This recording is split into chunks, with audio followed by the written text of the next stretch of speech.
And now, here on WSMN 1590, I am delighted to say good morning to Laura, and I'm hoping I'm saying the right name. It's Vorreyer. And she has a new book, The Petsitter's Tale, and it's with Author House. You can get it on Amazon. You can get it at authorhouse.com and through Barnes & Noble website. And it's terrific. It's a collection of short stories. It was gathered throughout Laura's years with her own company that she built herself. It's called Your Dog's Best Friend. And I'm hearing some barking, so that must be Laura on the phone. Laura, good morning. Good morning, Elaine. Yes, that's Dexter putting in his 2 cents about the hamsters and fish. Hi, Dexter. Now, Dexter is part Chihuahua and part Dachshund, from what I read when I was reading your book. Is that correct? Yes, and I've been debating trying to figure out the rest of him. You know, you can do that DNA testing on your dog now, and I'm trying to figure out if that's going to be a worthwhile endeavor or does it really matter? Well, you never know, for health reasons. I mean, my adopted precious Isabella is Chihuahua and Pomeranian, so I haven't done the DNA, but my veterinarian is pretty sure we've got a Chihuahua Pomeranian mix.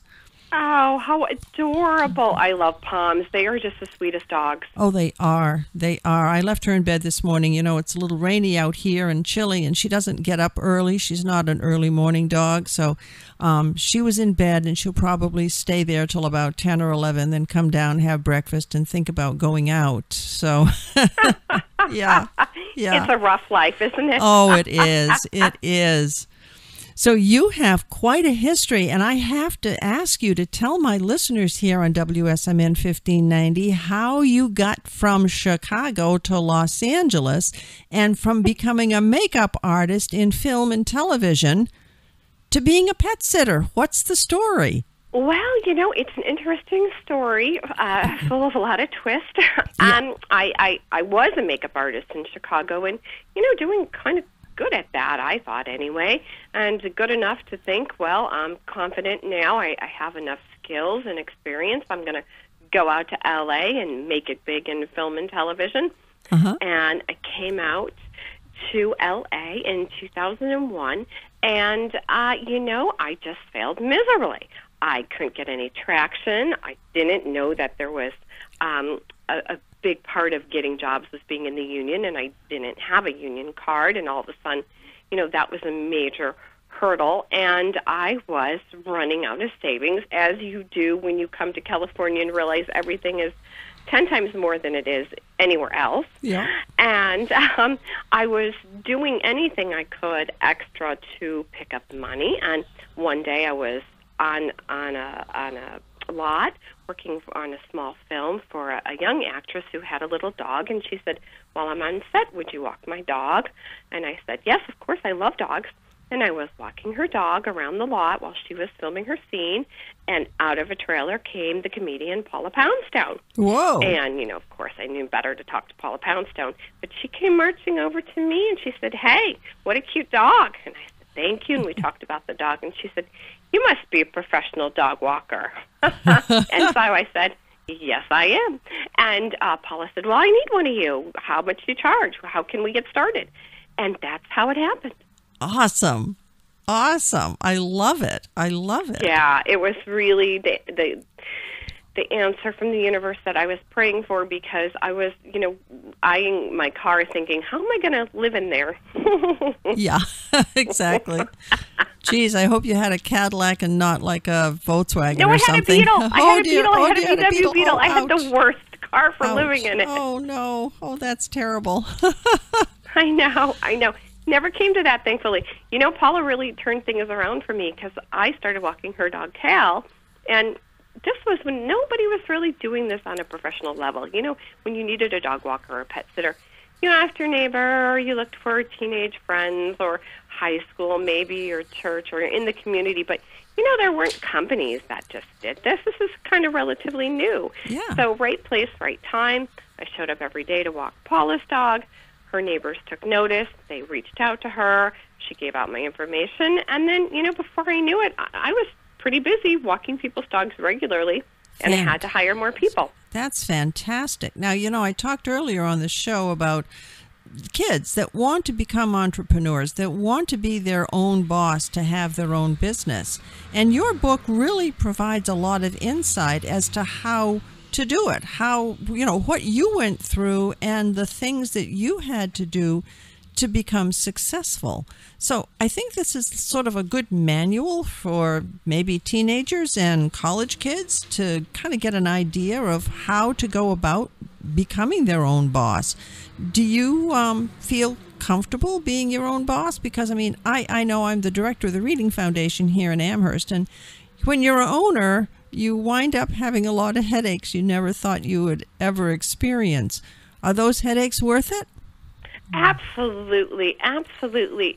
I, before becoming my own boss, worked for people. I worked in retail. I worked in sales. And there is nothing like, they say the freedom of making your own schedule. But, the reality is when you make your own schedule, you're working all the time. Yes. There's so many pluses. I encourage anyone who has that entrepreneurial spirit to go for it, especially in today's economy where, it's so gig economy based. Anybody is making a career out of basically anything, and the net is so small. You can drill down on anything. You can even just do, snow shoveling or just anything. There's so many people you can find a buyer for basically any service, I believe. So if kids and college students are entrepreneurial, I say go for it. People always need pet sitters, always. Great. Now, speaking of pet sitters, what's the craziest situation you've ever been in as a pet sitter?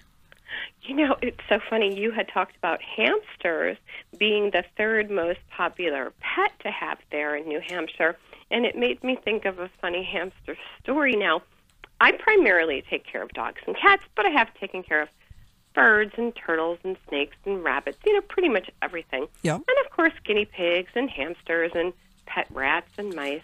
Well, I had a couple that went on vacation, and they had a couple little dogs, and they had a hamster. And before they came back, they said, would you mind before we come back, can you clean the hamster's cage? And I said, I don't mind. I'm happy to make it, on your last, to come back to a smelly mess, so I'll do that. So I didn't have really that much to do with the hamster. I just gave him his food and his water, and, he was doing his own thing in his little habitat. And when I decided to clean on the last day, I thought, well, what am I going to do with the hamster? Because I can't really clean around him. I'll have to put him somewhere. So I found a shoebox, and I put him on the kitchen table in a shoebox. And I started cleaning his cage and really polishing and shining it up. And at the end of that time, I thought, well, gosh, I spent a long time at that. I better get out of here. My next client is waiting for me. So I went to the shoebox, and it was empty. Uh-oh. During my time of polishing up that cage for the hamster, he had helped himself out of the shoebox and now was running around the house somewhere. Oh. I know they're so wily. And I thought, oh my gosh, how am I ever going to find this hamster? So here I was now. I'm looking around on my hands and knees, calling out the name of this hamster. And the dogs, of course, knew right away that the hamster was out because they were going crazy trying to help me find the hamster. Oh, no. So I think I spent maybe 2 hours looking for the darn hamster, and finally found him and was able to put him back in his little cage and close the door on that chapter. But I'll never forget my heart attack when I opened up the lid and the hamster was gone. Oh, my gosh. That is funny. That is a very funny story. Searching for a hamster in one of those Hollywood houses has got to be a total nightmare because they're like big and they're all different levels and they have little nooks and crannies and holy smoke. Oh, yeah. And the thing was, the other thing is, talk about being your own boss, is the pressure to get to the next client, and you're always under that pressure. You're under the clock because, you've agreed with the client that you will get their dog out at a certain time, and then if you don't make that time, then you're running late, and then you're running late for the next client, and then that dog's not getting dinner. And, what are you going to do about that hamster who's disappeared? So it's just a snowball. Yeah. And, one thing can go wrong and mess up the whole day. Now, my listeners here on WSMN 1590 are going to want to hear a little bit about Paula Poundstone. Sorry, I got that mixed up. Paula Poundstone. That's a tough one to say. Mm-hmm. Are you still friends with her? Do you still walk her dog? What's the story with Paula? No, you know what? Actually, I walked her dog, Cal, for many, many years. He was a big dog, and he had very little training, and he pulled a lot. He was a pit mix with something else quite large and a sweetheart, but very powerful. Yeah. No, I walked her dog for a long time, and then I stopped doing it because I moved out of the area so that I could concentrate on growing my business in a little more suburban environment. And she continued to just refer me business all the time. Oh. We stayed in touch for a little while, but it's been so many years now I haven't spoken to her. I really do need to circle back and think about this sometimes and let her know that, I wrote the book, and she's in it, and she really gave me my start in the business. So there's a short answer. Yeah, I love the book with the pictures of your different clients. I thought those were just adorable pictures. Aren't they sweet? Aren't those faces so adorable? They are. And, you see those faces, and as you've been saying, unconditional love. Unconditional love, it's wonderful. Well, you know it with your little girl there. Oh, and yes. I've actually been sick this last week, and my dog has not left my side. He must have like a steel bladder because I said, Dexter, do you have to go potty? Do you want Mommy to let you out? No, I'm good. Yeah. I'll stay by Mommy. Stay by Mommy, exactly. I had a cat years ago named Charlie, and whenever my daughter, when she was a little girl, was sick, Charlie would curl up in bed with her and put his head under her chin and his little paws around her neck and just hold her. Oh, yeah. Gosh, that's sweet. And he would always stay with her. He knew when she was sick, and Charlie was always wrapped around her and holding her. So when I wasn't in the room watching her or, being with her when she was in bed sick, Charlie was there wrapped around her and just making sure that he was with her all the time. He was the best tiger cat in the world. And I had Charlie for years, and I can remember the love that he showed my daughter, and it was quite wonderful. Well, there's really no bond like that, between the human and the animal bond. They say that, it releases the endorphins, especially, I was reading an article recently, when we gaze at each other, when we lock eyes with our pets, when we look at them and they look back at us, that it does release that feel-good endorphin for both us and for the animal, and that creates even stronger bond between us. And it's just amazing and wonderful, and I've been so lucky to enjoy so much of it with not just my own pets, but so many other people's pets. Oh, my gosh, yeah. Now, how long have you had Dexter? I got Dexter, let's see, in 2006. Okay. So he's a senior now. He's a teenager. And I've had him quite a while. I've rescued him, and he won't tell me his exact age. But dachshunds are like that. Right. Probably around 13, right? Yeah. Now, he's got pins in his legs from an injury? Yes. Now, when I got him, somebody had thrown him out in an apartment window. Oh, my God. And he had hit the ground and kind of got up and started to run across the street away from those bad people, and he got hit by a car. Oh, my gosh. I know, poor baby. Oh. So the rescue I was working with, which was for Paws at the time, called and said, well, we have an animal who's injured, and the veterinarian will do emergency life-saving surgery, but he can't go into any kind of foster care. He has to go right into a permanent home because they want to make sure that he's going to have a good life if they go ahead and perform this surgery. Right. And I said, well, I'll take him. And I didn't know what kind of dog he was, and I didn't know what kind of condition he was in. And I remember when the woman brought him over to my house, I thought, oh, my gosh, that's going to be my dog. He looked terrible. Oh, I can imagine. The big satellite dish on his head, and his body was limp, and you could see all his ribs. And I thought, oh, God, what have I gotten myself into? And then time went by, and, we developed a routine, and it kind of grew on me. You know, it took some time. At first I thought, oh, what a pain in my butt. I mean, he had so many medications and trips to the vet and doctors. But he became a good dog. You know, he's not perfect. He has issues, like so many pets, you know, who come from rescue environments. Yeah. You know, he has a lot of fear and some anxieties, but all in all, he's been great for me. Oh, that's marvelous. That's such a wonderful, wonderful story. And, you know, if you have children, I know you have a husband and a son. I'm not sure how old your son is, but how does the son and Dexter get along? Because, you know, if you have an adopted dog, I was going to say adopted child, adopted dog, they are our children, and the dog has issues. Does the child learn to handle these issues and kind of go with the flow? Absolutely, absolutely. So my son, I actually gave Dexter my son's birthday because my son was so in love with him.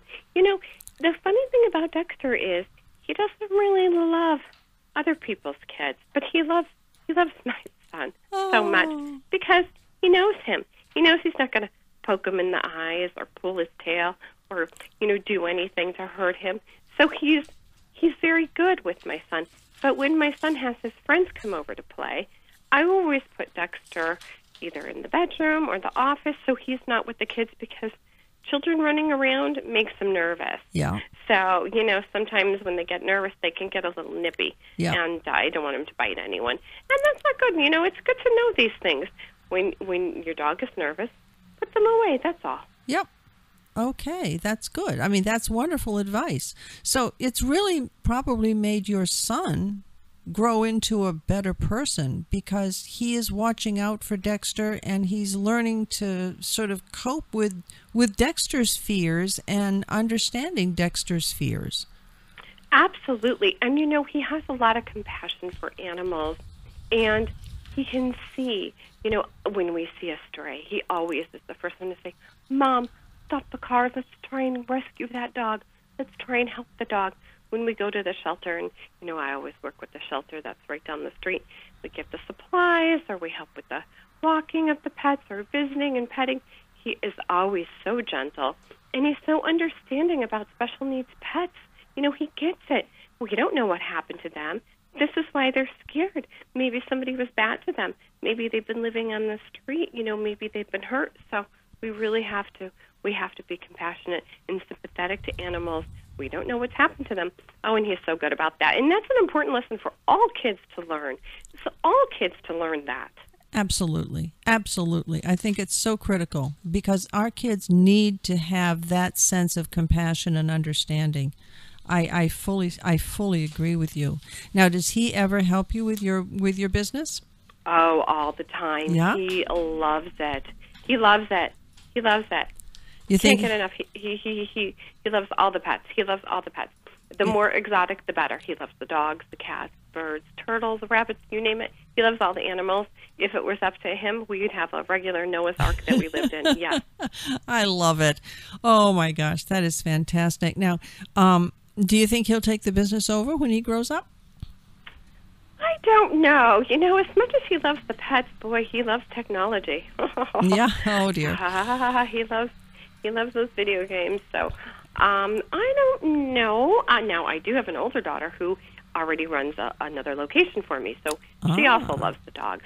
And she is already stepped up. And, you know, she's much older than my 11-year-old. And she is already running another location. And she does a lot of dog walking and pet sitting herself. I don't know about my son, though. But maybe if he wanted to, it's certainly available there for him. Oh, that's fantastic. So I guess I have a question. What advice can you give people here on WSMN? I want you to give my listeners on WSMN 1590. If you've just tuned in, folks, I'm doing an interview with this marvelous woman who has written The Petsitter's Tale. It is fantastic. Her name is Laura, and I'm going to say Vorreyer. Did I say that? You got it. Woo, thank heavens. The Petsitter's Tale is a great book, and it's about her story becoming a pet sitter, becoming an entrepreneur and developing her own business and really being incredibly successful at it. Her story is really a series of marvelous little vignettes covering her entire history of how she started in Chicago and moved to L.A. and became a premier pet sitter for the rich and the famous. And so there's a wonderful message about how dogs and cats give unconditional love, especially dogs. And not everybody can afford a pet sitter. And if you have people, if my listeners, for example, they just got a puppy, and they might not be able to afford a pet sitter to come to their house every day when the family's at work or at school, what can you say? Give me some advice and give my listeners some advice about crate training, about leaving them in the home. What should they do if they cannot afford the services of a pet sitter, which, frankly, I think everybody needs once in a while, just because it would be marvelous to have somebody come along and walk the dog. And Sure. Well, this is where, knowing people in your community is really so helpful. And especially I find that smaller communities sort of lend themselves to that. People know each other. So if you can't afford a professional pet sitter, no problem. I say it's easy to reach out to your neighbors or the local veterinarian and see who can come and help you. There's always people who are willing to do trades. I've done so many trades myself for people who said, Laura, do you want to trade for I can do private chef service or piano lesson or, babysitting, you watch my dog, I'll watch your kid, I'll watch your pet. So there's always people who are willing to do some sort of trade. They'll come into your house, and then you'll have to, of course, repay that service. But definitely, I say if you're getting a new puppy or you're rescuing a pet, it's a good idea to crate train them. And that should be done in the beginning before you have to go off to work, so that when you get your pet, hopefully you can spend a few days with them finding out what their crating needs are. Maybe you adopted a new pet and it's an older pet and it's house trained, and it doesn't need to be crate trained. But most puppies and new pets will need to be crate trained. And in that case, you want to make sure that you do get somebody to come and bring that pet out of the crate every few hours and take it to the yard or wherever it's going to be doing its business. So that's where it goes, and you won't be cleaning out, the crate and messes in the crate. So it's important to establish that routine for your pet right away, and definitely important that you find someone, either a professional or a friend, who can come and help you when you're not always able to be there. Well, that really is excellent advice. I never thought of the trading of services. I think that is a fantastic idea. I know when I got Isabella, I couldn't leave her. I couldn't bring myself to do it. So I just brought her to work with me, and I had like all kinds of meetings in different places, and I just brought her along, and I said, this is my Isabella, and I just adopted her, and she was abused and then abandoned, and she's this tiny little thing, 7.5 pounds. She's put on a little weight since then, but I always say she's chihuahuas do have big bones, but anyway. Yeah. But I just said I cannot leave her. I'm a nervous wreck. I want her to bond with me and put up with me or kick me out, but you're kicking the both of us out, or you're putting up with the both of us. And everybody was gracious and said, sure, bring her in. And she was adorable. She was wonderful. And so I had her with me for the first few weeks, and she'll still come to work with me, but she's much happier at home. And I confess, I do have somebody come to the house every single day when I'm not there to make sure that she's walked and everything is fine. And they spend a lot of time with her. I'm talking like 4 or 5 hours. So she's not lonely under any circumstances. But to have that trading, if you don't have the opportunity for someone to come to the house, if you're in a rural area or something, because a lot of my listeners here are in Nashua, downtown Nashua, which is it's pretty urban, but still it's hey, hi Dexter. It's still sometimes difficult to find someone, and to have that trade, I think, is wonderful. I would have never thought of that. So, yeah, that is a wonderful idea. Yes, Thank you. Because, in the wild, before dogs were domesticated, they would find a little burrow that they could go and sort of protect themselves in and make sure that they couldn't be seen by predators. So they would find a little den-like area, and they would make it cozy for themselves. and usually it's just one entrance in and one out, three walls and one to look out of. Yep. And that way they felt secure. And if you can recreate that environment with a crate, then it's really good for your dog. And make sure, before you pop your dog in there, you have to make sure you exercise them. Nobody wants to sit in a crate all day waiting to go to the bathroom and they're not tired. If you tire them out, I always say, a tired dog is a good dog. Yep. They're not going to chew. They're not going to look for ways to burn off their energy because, they have so much energy, and now, look at that chew. Looks delicious. Yeah. So it's a good idea. Get your dog's yayas out before you crate them. Absolutely. That way they can go to sleep, and the day will fly by. That is a fantastic piece of advice. And, I don't crate train. I don't crate Isabella, but I have 2 grandpuppies. I don't know if you ever, you must know about David Ortiz. He was a baseball player for Boston Red Sox. Yes. Okay. Well, he does a series of commercials. Have you seen his dog walking commercial? I haven't seen it. It's for Hancock Life and, insurance. And he does these different things like what to do when you're retired. And he was a librarian. And, he does all these different fun things for the commercial for, retirement. And the last one he did was dog walker. And there's this little 3.5-pound fur baby that he carries throughout the entire commercial. And that's my grandpuppy Cornelius. Oh. Yes, and he's a rescue. It was the saddest thing. He was 2 years old, and the owner brought him into the kill shelter and said, "I'm sick of having a dog." And they said, "This is a kill shelter, right?" He says, "Yeah, I don't care." And he walked out. Oh, no. I know. And so, of course, my daughter and son-in-law worked very, very hard for a canine rescue in Boston, and they found out about Cornelius right away, and she said, "Ship him up. We'll take him." So, and he's been on calendars, and, he's like this famous grandpuppy. And I don't have grandchildren, but I can brag about my grandpuppy. And, he's come from a kill shelter into, being in commercials. And you think of all these animals that are in terrible situations, and then they wind up in shelters, and they get adopted, and they're such wonderful, loving animals. How can we work to really promote more adoption and to get people to understand the importance of not just adopting, but understanding special needs animals and how much love they can give us? Oh, this has been my mission is, of course, adopt, don't shop. Yep. But also spaying and neutering and just making sure that more people are aware of the wonderful pets that are available for adoption in our local shelters. And, no need to go to a breeder. I mean, I have a very dear friend who works with Lab Rescue, and what she does is she goes into the shelters and she picks out the labs. Yep. And now if you want a lab, you don't have to go to a breeder. She can find you a purebred lab that's sitting at a shelter somewhere. Yep. It's crazy. We have such an issue, especially in this country. Wouldn't believe how many dogs are put to death every day, and cats too.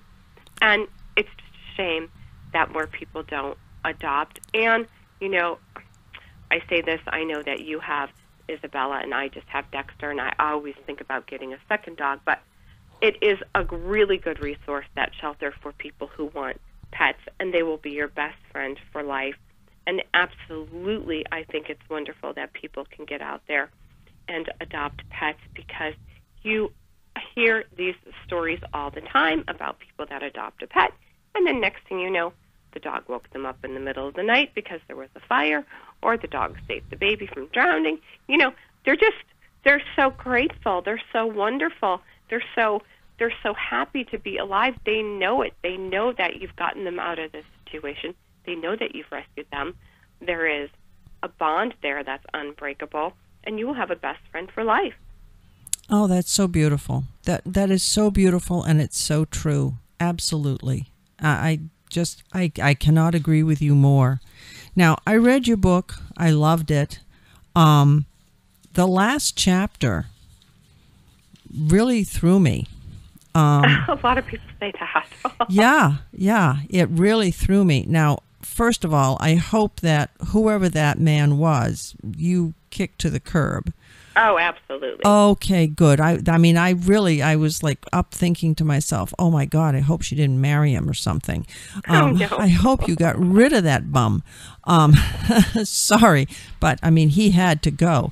I just, I think there was so much of you in that book that showed healing, that showed strength, that showed such a remarkable growth. And I just love the book so much.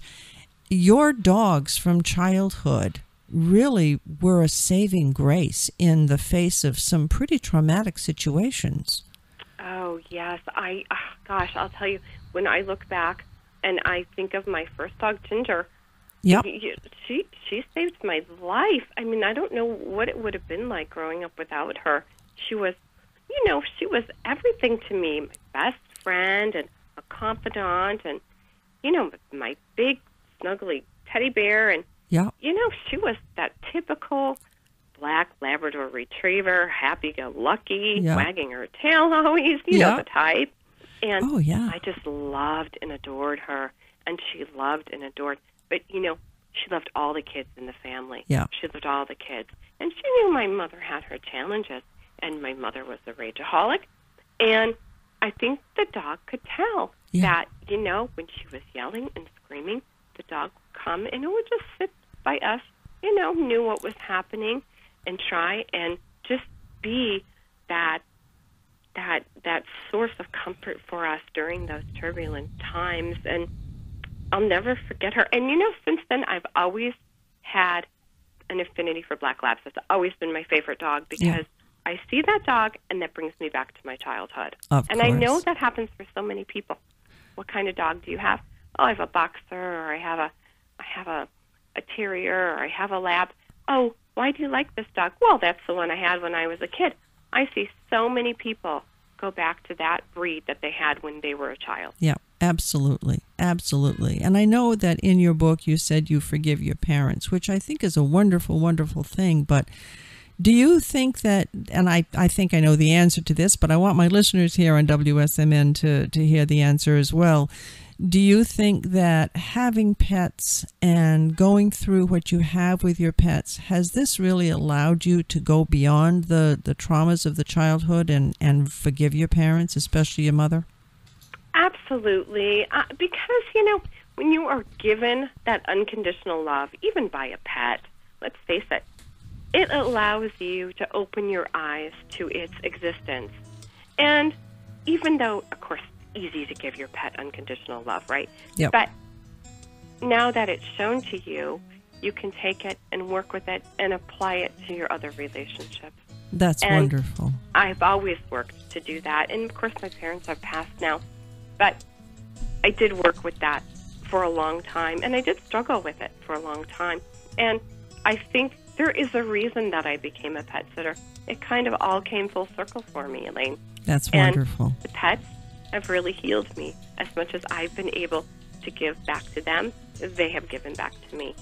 Oh, I think that is just marvelous, and I want to thank you so much. I know we're running out of time, but I want everybody and all my listeners in WSMN to know that there's an audiobook version of The Pet Sitter's Tale, and please check this book out. And Laura, thank you so much for visiting with us today. I truly appreciate it. And I hope if you write another book, we can talk again.